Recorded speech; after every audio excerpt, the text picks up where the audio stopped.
Bom, o presidente da Petrobras, Jean Paul Prates, afirmou em entrevista nesta quinta-feira que o preço de paridade internacional, PPI, deixa de ser o único parâmetro para a estatal na definição de preços.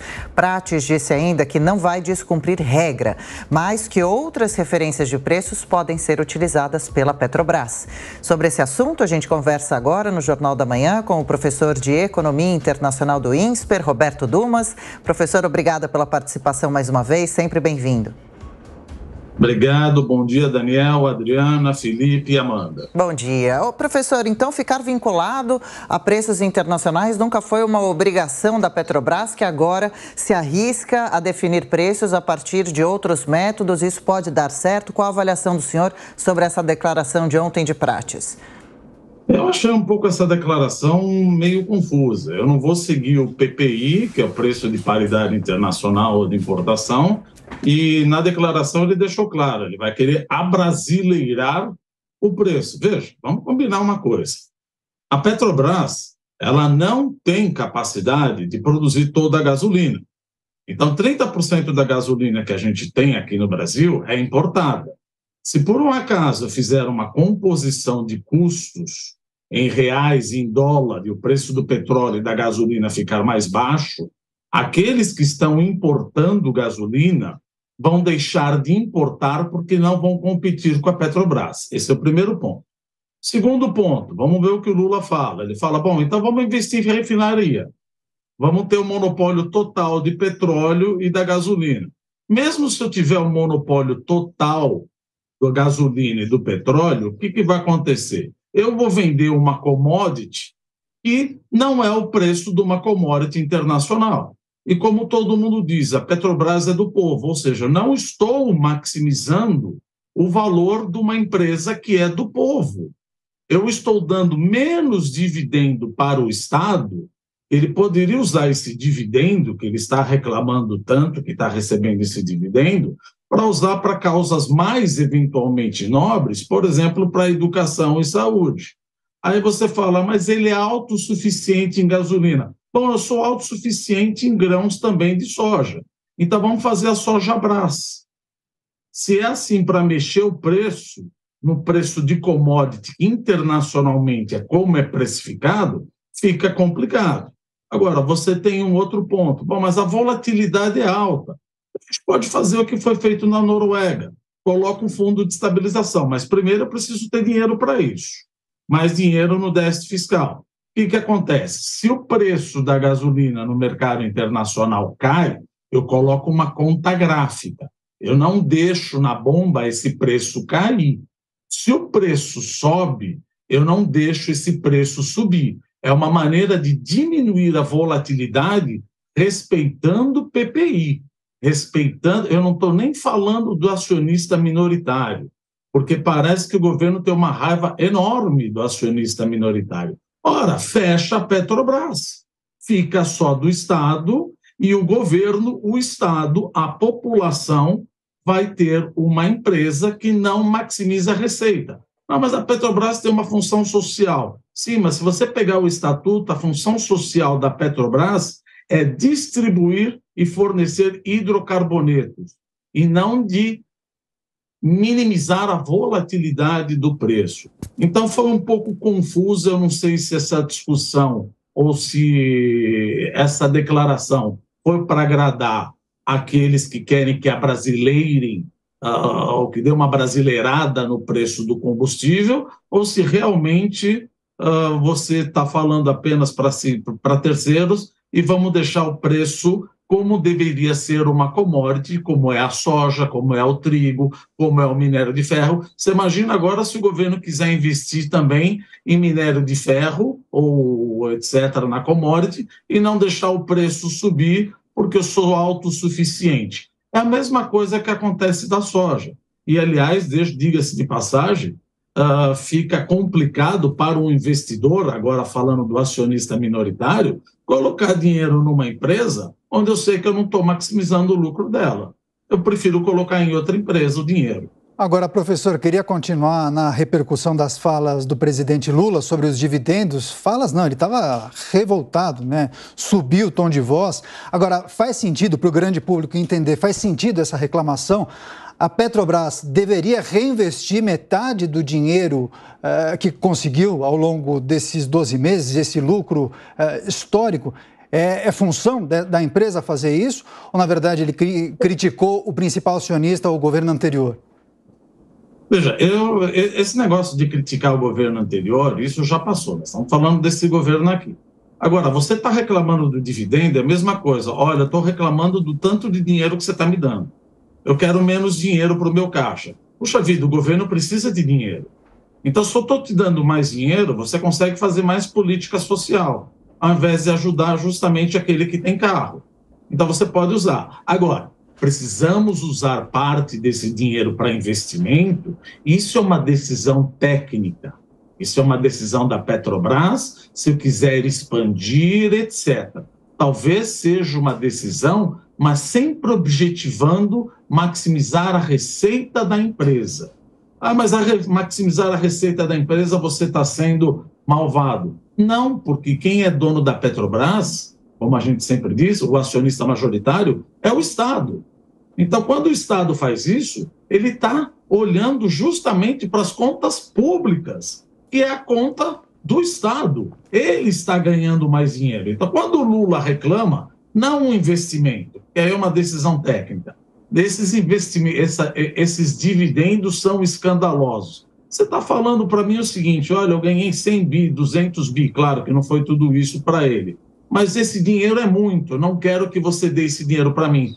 Se nós estamos com um problema de dinheiro, é o déficit público, por que você não usa esse dinheiro para bater a dívida pública ou investir justamente em mais Minha Casa Minha Vida ou talvez no Bolsa Família, ao invés de ficar pensando no PPI? Eu acho que essa discussão já passou do nível da intelectualidade que a gente deveria ter. É uma commodity. Commodity tem o preço internacional. A volatilidade é enorme. Já falamos, coloca um fundo de estabilização, de flutuação, uma conta gráfica, como tem na Noruega. Agora, abrasileirar o preço do combustível, isso já deveria estar nas catacumbas da teoria econômica. Professor de Economia do INSPER, Roberto Dumas, participando hoje do Jornal da Manhã, agora às 7h47.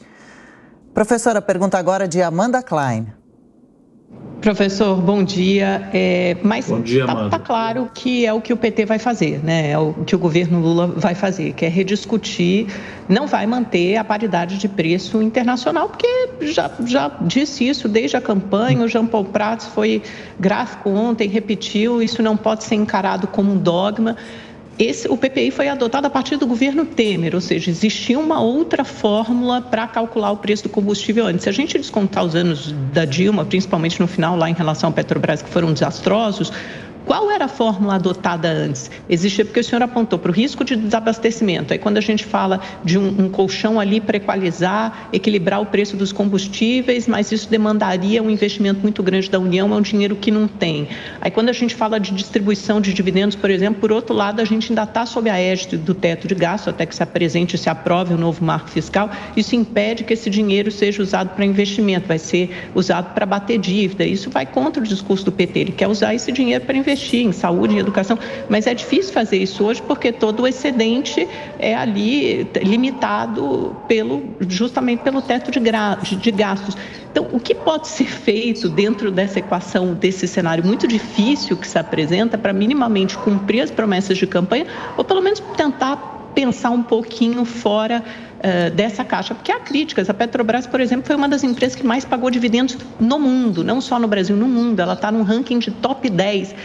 Precisa ser esse nível de dividendo. Tem certas coisas aí que podem ser repensadas também, não, professor? Veja, você pode repensar, que nem eu falei, a política de dividendos ela pode ser repensada, ao invés de você distribuir todo esse dividendo, uma decisão técnica, você pode fazer novos investimentos. Agora, investimento em construção naval, isso já foge um pouco. Já tentamos fazer isso com a Sete Brasil e não dá certo. Isso você está profanando as vantagens comparativas. Eu prefiro comprar alguma coisa naval da Coreia e de Singapura do que fazer alguma coisa aqui dentro que eu não tenho capacidade. Então, a política de dividendos, ela pode ser rediscutida tecnicamente, mas não numa bravata do tipo, esse dividendo é muito alto, eu tenho que diminuir o lucro da empresa. Ora, se você diminui o lucro da empresa, vamos pensar, eu, com o meu investimento, do meu filho, da aposentadoria, eu vou colocar numa empresa que não maximiza o lucro?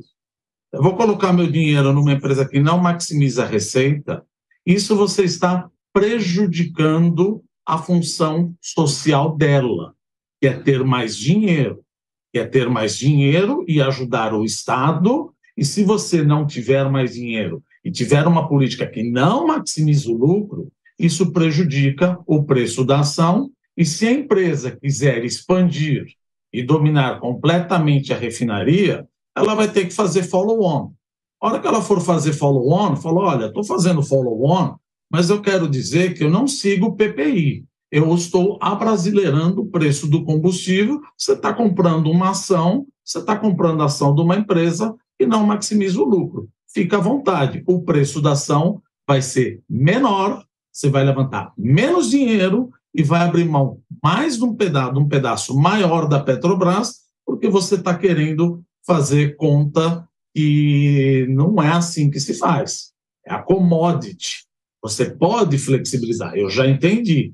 O governo PT quer fazer isso, mas se ele fizer isso, o preço das ações da Petrobras tende a ser impactado e a capacidade de levantamento de dinheiro para novos investimentos tende a diminuir. Professor de Economia Internacional do INSPER, Roberto Dumas, conversando com os comentaristas aqui da Jovem Pan News sobre a questão que envolve a política de preços da Petrobras. Afinal, o presidente da companhia no dia de ontem, Jean Paul Prates, defendeu mudanças e disse que o preço de paridade internacional deixará de ser o único parâmetro para a estatal. A hora certa, 7h51. Repita. 7h51. Professor de Economia Internacional do INSPER, Roberto Dumas, sendo entrevistado aqui no Jornal da Manhã. A política de preços da Petrobras em destaque. E agora seguimos com a pergunta de Luiz Felipe Dávila. Sua questão. Roberto Dumas, um ponto interessante, né? Todos os sinais que o PT consegue dar em poucos minutos de declaração é esse espírito anti-mercado, anti-economia de mercado, anti-liberdade de concorrência de preço. Todos os sinais estão ali. Contra lucro, contra o sucesso, contra uma commodity do mercado internacional. Esse é um sinal muito negativo, porque a última vez que o PT tentou transformar e conseguiu a estatal num braço do governo foi o menor valor de mercado da história da Petrobras. Quase quebrou a empresa, que é uma das maiores produtoras de petróleo do mundo. Isto volta àquele passado terrível de um Brasil que tem um governo intervencionista que não cumpre a sua função social, como você bem disse, de uma empresa de capital aberto, que tem acionistas na Bolsa, no mundo inteiro, e que diz agora que vai rever a política de preço, rever a política de dividendo. Segundo ponto, e esse é que eu gostaria de fazer a pergunta ao senhor, e o investimento da Petrobras não tem ainda nenhum sinal de investir nas energias renováveis. Todas as empresas de petróleo hoje estão direcionando mais investimentos para a energia do futuro, que não é mais energia fóssil. Você vê algum sinal de que, por exemplo, poderia ter mais investimento da Petrobras em energias renováveis, ou a Petrobras vai continuar ser esta empresa que o governo acha que é o único dono, que pode interferir nas leis de mercado e não cumprir o que deveria ser o papel social de ver essa empresa lucrar cada vez mais, fazendo que se invista em energia renovável e não em coisas do atraso, como foi o caso, como o senhor bem citou, a indústria naval brasileira, que foi um desastre. Veja, eu cito a frase de Joseph Schumpeter, da destruição criativa. A antítese do capitalismo é a estabilidade. Eu não posso dizer se a Petrobras vai investir em energia verde. Deveria, porque, veja, a idade da pedra não acabou por falta de pedra. Então, todo mundo, todas as empresas estão investindo em energias renováveis E caberia, como uma decisão técnica, já que você não quer distribuir esses dividendos escandalosos, que está indo para você para bater dívida, para investir em saúde e educação, ora, então me mostre um projeto de energia renovável, que maximiza e que tenha uma visão muito mais clara de futuro do que continuar com o hidrocarboneto. Então, eu gostaria de ver, como um acionista, o que eles vão fazer com, já que não vai distribuir esse dividendo escandaloso, como vai ser essa política de investimento que tanto defende o Lula. Não para a indústria naval. Espero que não. Bom, é isso conosco aqui no Jornal da Manhã. Muito obrigada pela participação, professor de Economia Internacional do INSPER, Roberto Dumas. Professor, ótima sexta-feira, bom fim de semana. Valeu pela participação e até uma próxima. Obrigado, bom final de semana a todos. Um abraço.